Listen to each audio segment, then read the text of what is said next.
Öncelikle burada bir seal aynamız var. Burada biraz kalabalık olduğumuz için vücut sıcaklığımız, nabzımız ve ruh halimizi ölçecek. Kapıyı kapatabilirsek çok daha iyi olur.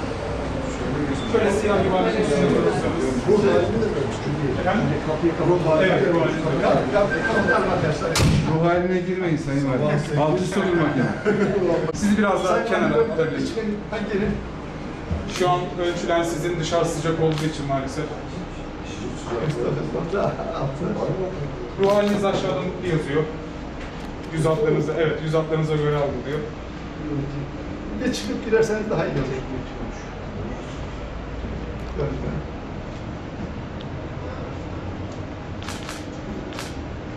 Şu an kamerada arkada siz 48 vücut nabız 75, ruh hali mutlu gösteriyor Sayın Valim.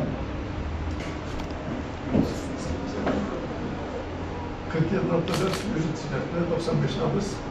yaş ve cinsiyet herkese göstermeyebiliyor oluyor. Çünkü maskelerden dolayı iptal edildiği için. Yaş 56 yaş. gösterdi. Görmüyorsun ya göster. Sayın Valim, burada da bir sanal mankenimiz var. Size içeriği anlatacak. Merhaba. Cumhurbaşkanlığı İletişim Başkanlığı tarafından hazırlanan dijital tırımıza hoş geldiniz. Yaklaşık olarak 10 dakika sürecek bu deneyim sırasında pandemi nedeniyle takmış olduğunuz maskelerinizi çıkartmadığınız için teşekkür ederiz. Öncelikle girişte bulunan sihirli aynaya bakmanızı rica ediyorum. Sonrasında ise yönlendirmeleri takip ederek sizi Holobox bölümünde hologram deneyimiyle baş başa bırakıyoruz. Daha sonra ise karşınıza çıkacak olan interaktif deneyim alanında sizlere milli gururumuz olan insansız hava aracı ile bir deneyim yaşatacağız. Buradan yeşil perde önüne geçerek çekeceğiniz fotoğrafınızla ise dijital İHA sertifikanızı oluşturabilirsiniz.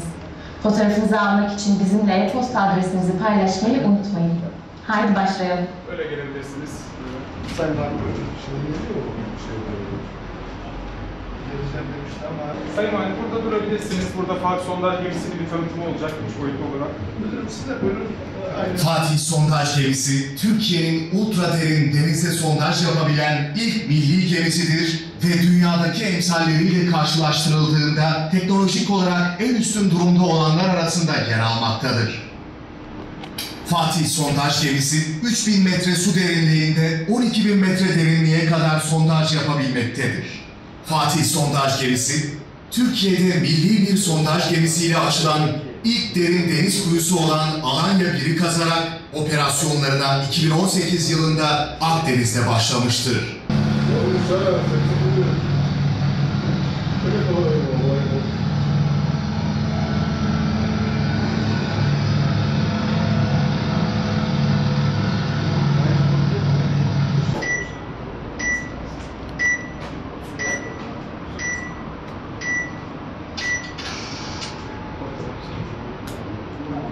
Birazdan yazmış olduğunuz e-postaya otomatik olarak sertifika gelecek.